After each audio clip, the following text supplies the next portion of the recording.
Hello, good afternoon mga idol.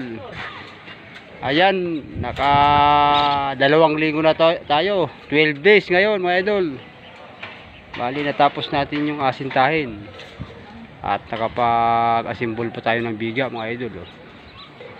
Di bali Lunes, magpoporma na lang tayo. Buhos ng biga. Tapos aasintahan na lang natin yung tibong. Aba, magtatrasis na tayo mga idol. Siguro mga Miyerkules or Huwebes itong linggo na to, baka makapagbubong tayo para sa susunod na linggo finishing na tayo mga idol. Pang isang buwan finish na tayo. Ayan, alas 4 na, Sabado ngayon.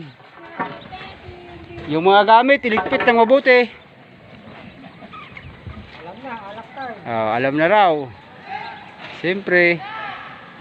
Ayan, malaki ng ginagawa namin na yan. Ayaw nilang maniwala na 12 araw lang yan. Ay paano pag kami nagtrabaho walang kibuan. Ayan yung mga kwarto. Ayan. Ayan mga division natin mga idol.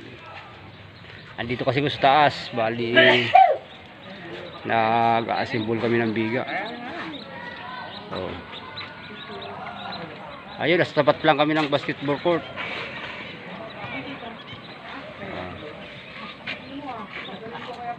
Yan. Tapos yung bakura ng pari ko, napakagandang tanawin niya, bukid na daing ibon.